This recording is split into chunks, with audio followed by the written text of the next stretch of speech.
Assalamualaikum warahmatullahi wabarakatuh.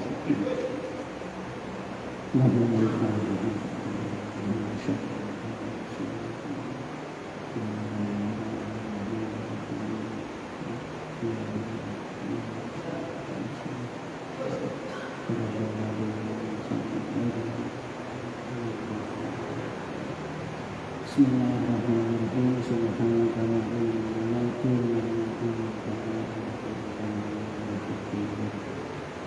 Bismillahirrahmanirrahim. Halaman 13.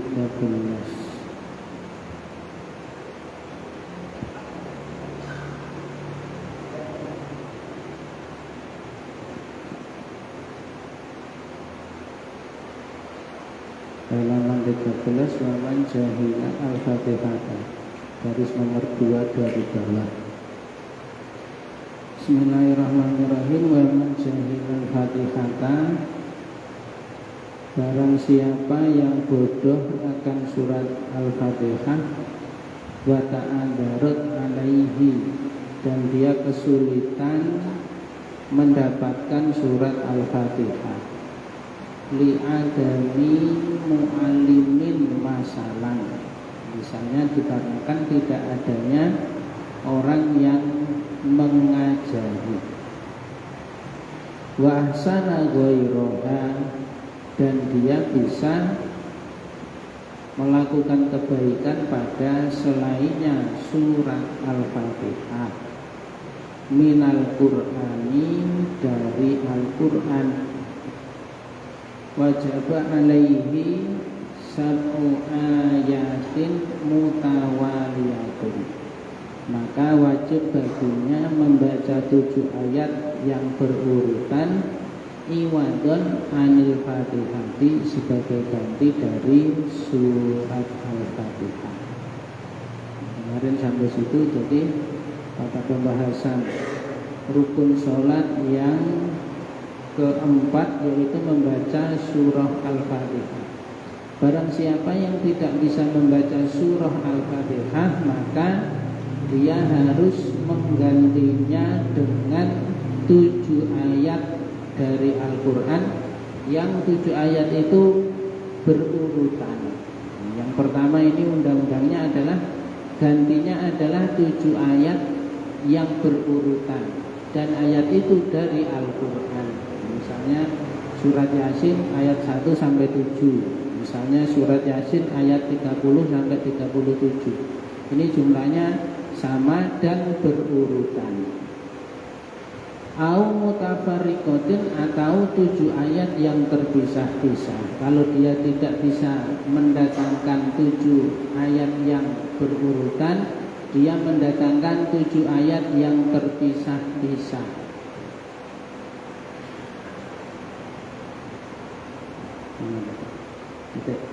Fa'in ajaza anil Qur'ani, apabila orang tadi masih tidak mampu mendatangkan Al-Quran, ata bidzikrin, maka dia mendatangi dengan zikir. Setelah dia tidak mampu Al-Quran, baru mengucapkan atau memakai kalimat zikir yang lain yang bukan Al-Quran. Misalnya ada orang tidak bisa membaca Al-Fatihah, mau diganti dengan 7 ayat Al-Quran yang berturut-turut, tidak bisa juga. 7 ayat Al-Quran yang tidak berurut-urut juga tidak bisa. Yang tidak berurut-urut itu misalnya yang Ar-Rahmanir-Rahim, itu 1 ayat. Dzalikal kitabul la raiba fihi, itu 1 ayat. Mengumpulkan 7 ayat yang berbeda-beda juga tidak mampu. Baru dia berpindah pada zikir yang lain. Nah, zikir yang lain itu misalnya la ilaha illallah, subhanallah, astagfirullahaladzim, la haula wala quwata illa billahil aliyyil azim. Apalagi ya, sampai 7, jumlahnya sampai 7. 7 zikir yang di luar dari Al-Quran. Badalan anha, sebagai ganti dari surah Al-Fatihah tadi.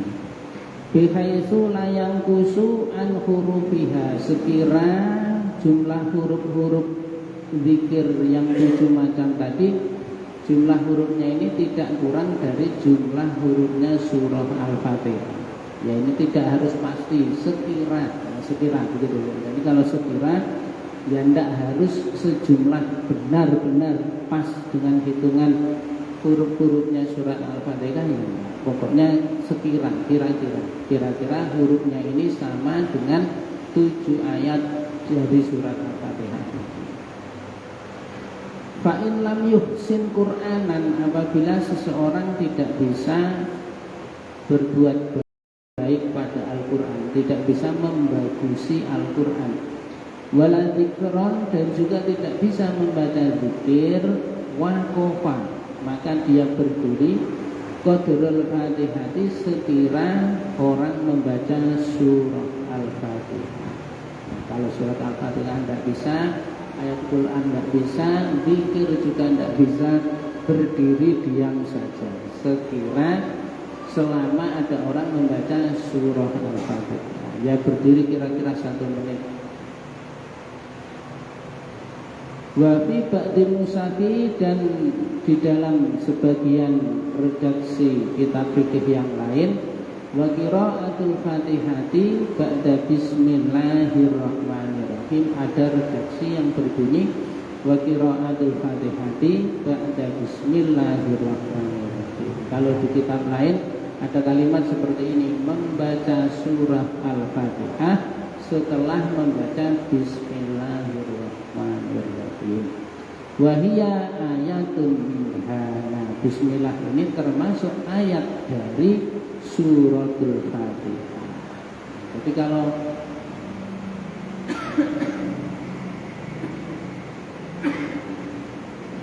syariatnya ini berbentuk perintah, maka dia dikerjakan semampunya. Nah, misalnya seperti ini, tentang rukun atau kewajiban membaca suratul Fatihah.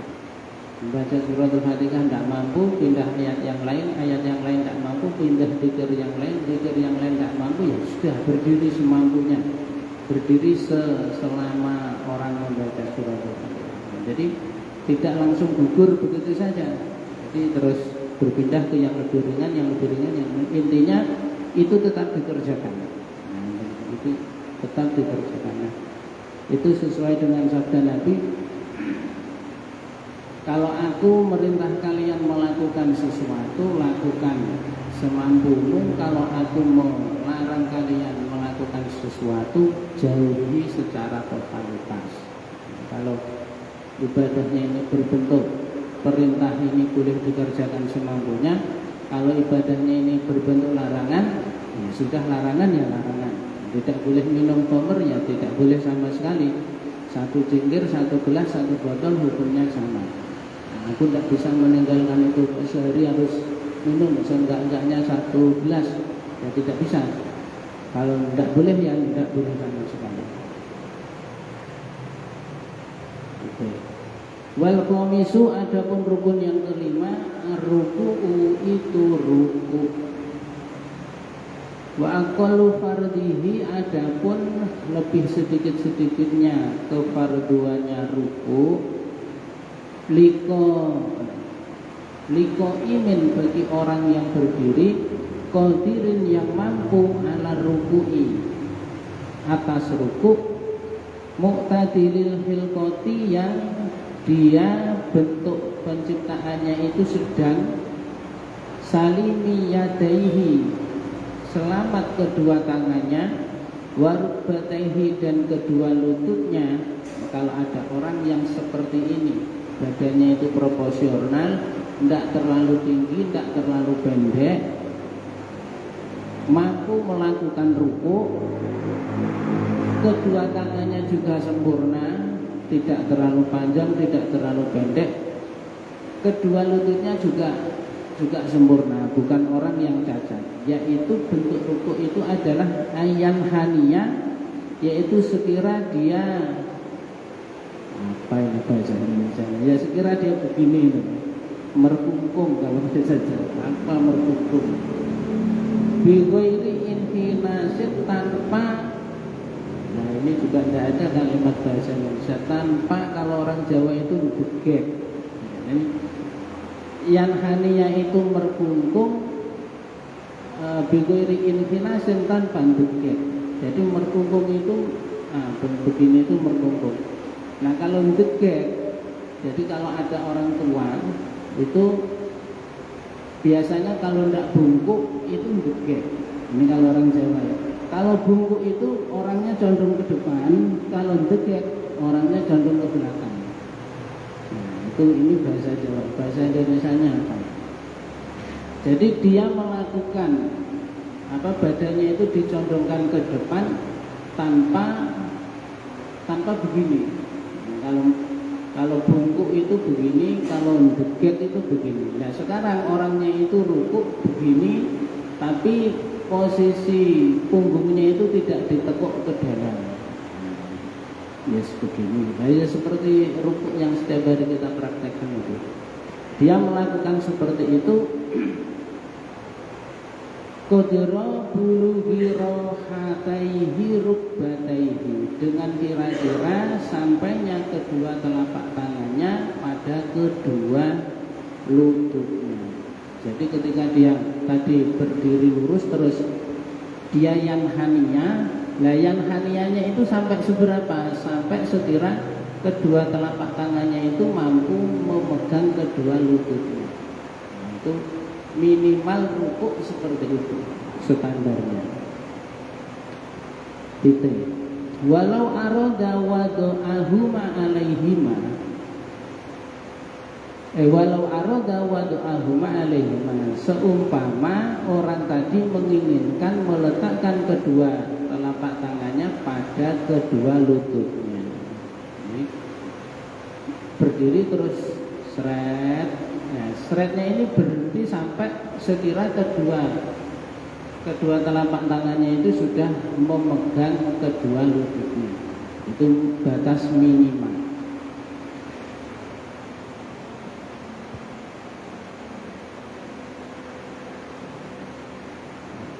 Fa'in lam yakdir ala hadar ruku'i, seandainya ada orang yang tidak mampu, seandainya ada orang yang tidak mampu pada rukuk yang model ini, inhana makdurohu, maka dia cukup membungkukkan badan sekira ada orang yang melakukan gerakan seperti tadi. Wa auma'a bitorfihi, dan dia melakukan isyarat dengan kedipan matanya. Gitu. Seandainya ada orang yang tidak mampu seperti tadi, ya dia cukup sekira mampu begitu saja. Wa akmalu ruku'i, adapun rukuk yang lebih sempurna, yaitu taswiyatur raki'i dhahrahu, orang yang rukuk ini menyamakan punggungnya, wa unuqahu, dan lehernya, bihaitsu yasironi, sekira keduanya itu menjadi kasofhatin wahidatin, seperti papan yang satu. Nah kalau rukuk yang paling sempurna adalah orang yang melakukan rukuk ini meratakan punggung dan lehernya, ya seperti yang kita praktekkan setiap hari ini. Jadi bentuknya 45 derajat, 90. Nah, antara punggung dengan lehernya itu lurus seperti satu papan, lurus.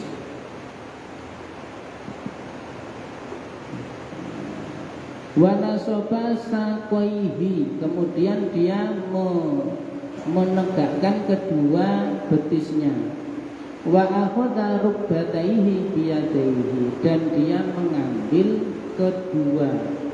kedua lututnya dengan kedua telapak tangannya. Jadi dipegang. Pada waktu rukuk, punggung dan lehernya ini rata, kemudian kedua telapak tangannya memegang kedua lututnya. Kalau tidak memegang kedua lututnya bagaimana Pak? Ya enggak apa-apa. Jadi pas begini tangannya menggelantung, dipegang boleh, memegang kedua lutut boleh, tidak memegang juga boleh. Boleh saja. Wasadisu, adapun yang nomor 6, atumakninatu, itu tumaknina. Wahia sukunun ba'da harokatin. Yang disebut dengan tumakninah adalah berhenti setelah bergerak. Nah ini apa namanya, tumakninah itu dihitung tersendiri. Nomor 5 rukuk, nomor 6 tumakninah. Tumakninah itu apa? Tumakninah adalah berhenti setelah bergerak.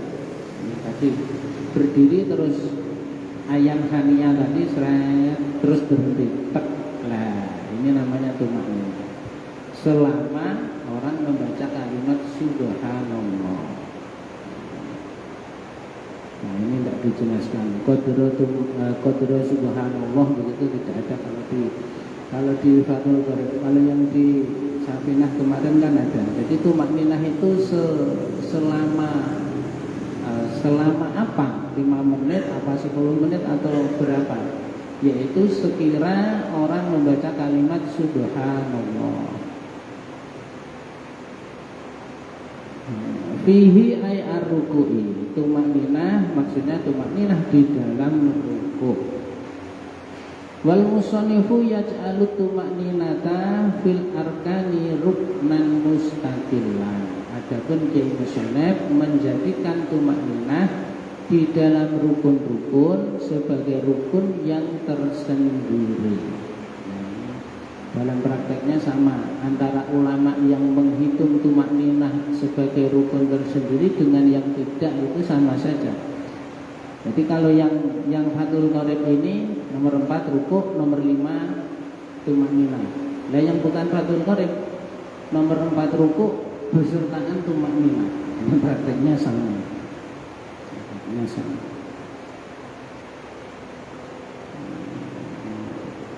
Wa masya alaihi An-Nawawi fi tahqiqi, dan Imam An-Nawawi melakukan ini di dalam kitab At-Tahqiq. Di dalam kitab At-Tahqiq juga sama. Wa ghairul musannifi yaj'aluha hay'atan tabi'atan lil arkani. Adapun selainnya Kiai Musannaf ini menjadikan tumakninah sebagai satu bentuk yang mengikut kepada rukun. Jadi kalau yang selain Fathul Qorib dia ngitungnya ruku.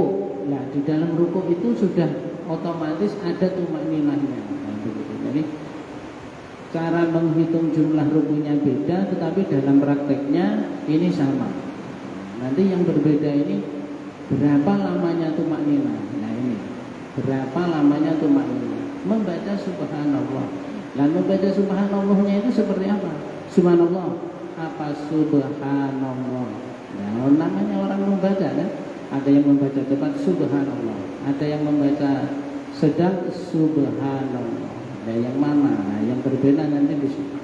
Makanya ada orang yang sholat tarawih cepat itu ya karena tumakninah itu ukurannya subhanallah. Subhanallahnya ini tidak ditentukan.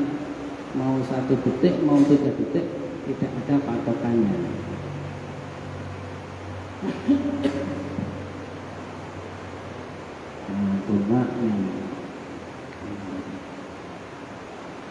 Wasabi'u, adapun yang nomor 7, rukun sholat yang nomor 7. Ar-raf'u, yaitu bangun minar ruku'i, dari ruku'. Minar ruku'i wal iktidalu qa'iman alal hayati allati kana 'alaiha qabla ruku'ihi. Iktidal dalam keadaan orang berdiri seperti posisi yang dia lakukan sebelum rukuk tadi. Jadi yang nomor 6 adalah bangun dari rukuk, setelah berdiri terus rukuk, berdiri. Nah, berdirinya ini seperti dia sebelum rukuk tadi. Min qiyamin qadirin, dari berdirinya orang yang mampu berdiri. Wa qu'uti ajizin, dan duduknya orang yang tidak mampu anil qiyami, dari berdiri. Nah, jadi sholat ini kan ada yang berdiri bagi yang mampu. Kalau tidak mampu berdiri dia duduk. Nah, bangun dari rukuk kemudian berdiri, maka berdirinya ini menyesuaikan. Apakah tadi dia berdiri yang sempurna orang yang mampu berdiri, ataukah duduknya orang yang tidak mampu berdiri. Nah, misalnya ada orang sholat dalam posisi duduknya agak miring, ya, punggungnya sakit, terus dia pakai bantal, akhirnya agak miring ke belakang. Dan nanti berdirinya bagaimana? Ya berdiri dengan miring agak ke belakang tadi, seperti halnya dia sebelum melakukan rukuk. Nah, itu maksudnya. Kembali ke posisi berdiri semula. Wasaminu atumanina tufihi al-iqtidani. Rukun ke-8 tumakninah di dalam iqtidal. Nah, sama tadi rukuk. Selanjutnya tumakninah di dalam rukuk. Kemudian iqtidal, tumakninah di dalam iqtidal. Malah yang selain Fathul Qorib tidak ada seperti ini. Rukuk, sujud, tidak ada kalimat tumakninah tidak. Rukuk, berdiri, sujud, duduk di antara dua sujud lagi. Ya, hitungnya begitu, tidak ada kalimat tumakninah. Watasi'u adapun yang ke-9 as-sujudu itu sujud. Marrotaini dengan 2 kali sujud fi kulli rokaatin di dalam tiap-tiap rokaat. Di dalam satu rokaat terdapat 2 kali sujud. Wa aqalluhu adapun sedikit-sedikitnya sujud, minimal sujud itu bagaimana? Mubasyaratu ba'di jabhatil musolli, yaitu menyentuhnya sebagian jidatnya orang yang sholat, mau diasujudihi pada tempat sujudnya. Pertama, meletakkan atau menyentuh sebagian jidat di tempat sujud. Minal ardi, dari bumi, au ghairiha, atau selainnya bumi. Au ghairiha, atau selainnya bumi ini apa? Ya, orang yang tidak ini, orang yang sholat tetapi itu loh, orang yang sholat di atas kendaraan. Orang yang sholat di atas kendaraan. Nah, dulu yang kita melihat foto orang-orang haji zaman dulu itu, di atas punggung onta itu ada seperti tempat kemah kecil. Nah, dulu mereka kalau melakukan perjalanan itu di atas tenda kecil di atas punggung onta itu. Nah, kalau mereka sholat sujud, ya sujudnya di atas itu tadi, di atas kemah yang kecil, tenda kecil di atas punggung onta. Jadi bisa berbentuk bumi, bisa selainnya bumi yang dijadikan sujud itu. Ya, tergantung dia sholat di mana. Wa akmaluhu,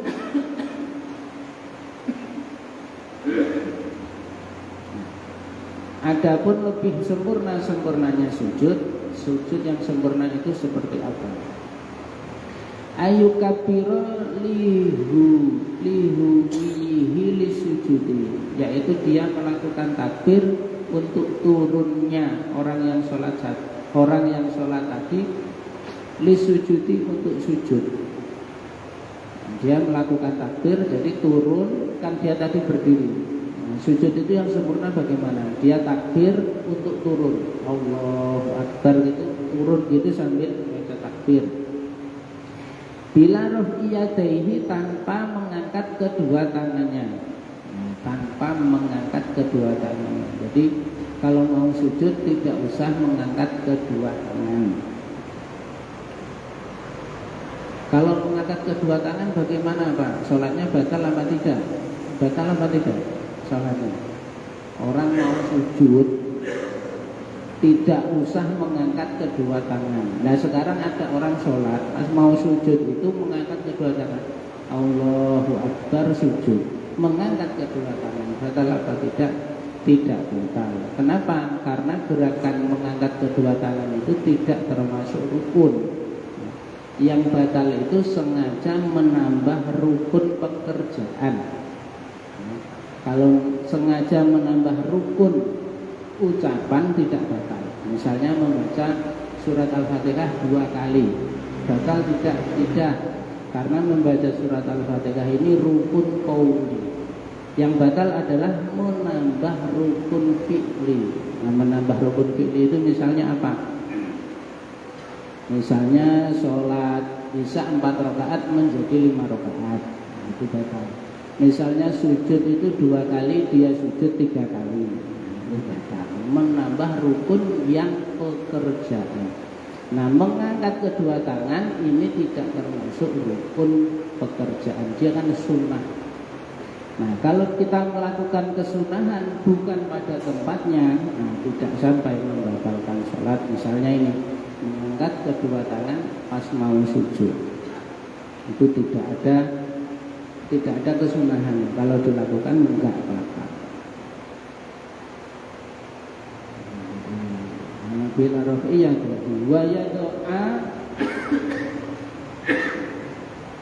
wa yadoa rukbataihi, dan orang tadi meletakkan kedua lututnya. Ini urut-urutannya.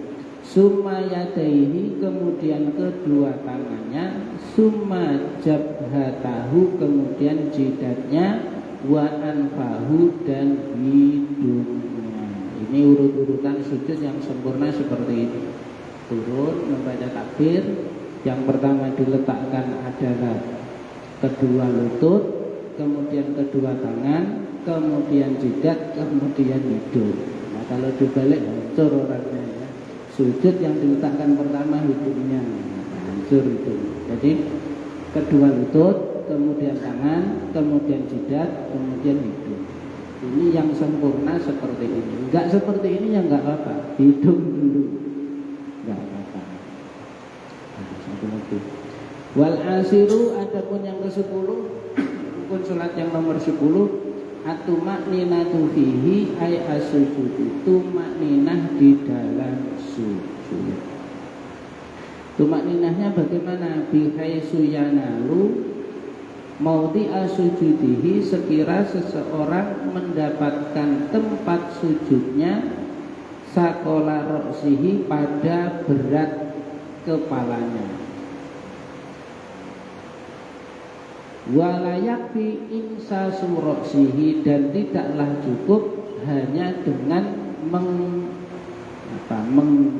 menempelkan, tetapi yang hanya sedikit, menempelkan kepalanya maudhi asujudihi, pada tempat sujudnya, titik. Tumakninah di dalam sujud ini bagaimana? Yaitu sekira seseorang ini menekan kepalanya di tempat sujudnya. Kalau kepalanya itu hanya, ini kalau bahasa orang Jawa ini anggang-anggang, nempel tapi tidak terlalu nempel.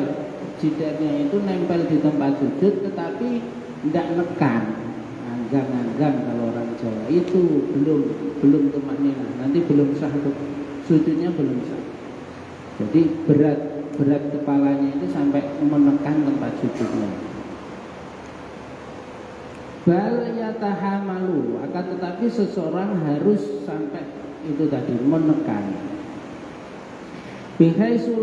Bihaisu laukana tahtahu qatnun masalah, dengan sekiranya misalnya di bawah jidatnya seseorang tadi ada kain katun atau kapas, langka basa, niscaya dia akan menjadi, ya kita bayangkan ada kapas terus ditekan, dia menjadi begini. Jadi kapasnya itu menjadi apa? Kempes begitu. Wa dhuharu asaruhu ala yadin, dan bekasnya itu akan kelihatan di atas tangan. Lau furidot tahtahu, seandainya tangannya itu ditaruh di bawahnya tempat sujudnya tadi, atau ditaruh di bawahnya jidatnya tadi. Jadi seandainya ini ada tangan, terus di atasnya itu dikasih katun kapas tadi, terus ada orang sujud di atasnya, maka tangan yang di bawah tadi akan terasa ada yang menekan. Nah, ukuran tekanannya itu sampai segitu. seandainya, nah gitu, seandainya ada tangan, terus di atasnya itu dikasih kapas yang empuk-empuk begitu, terus ada orang meletakkan jidat di atas kapas tadi, maka efeknya itu akan terasa oleh tangan yang berada di bawah tadi. Nah, jadi harus sampai seperti itu. Kalau hanya di menyentuh saja kurang, jadi harus menekan. Nah, gitu. Kalau hanya menyentuh itu kurang, tetapi harus sampai menekan. Nah, ini ukuran tumakninah di dalam sujud.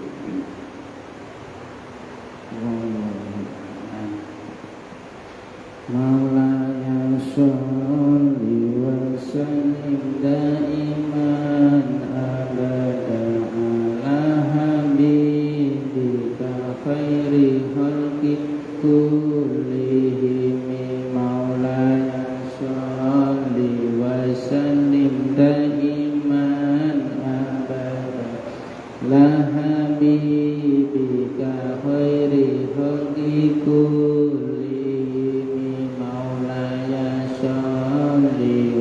Sallim man abada ala habibika khairi khalqi kullihim. Maulaya salli wa sallim daiman abada ala habibika khairi khalqi kullihim. Huwal habib Hadi turja syafa'atuhu likulli hawlin minal ahwali muqtahimi.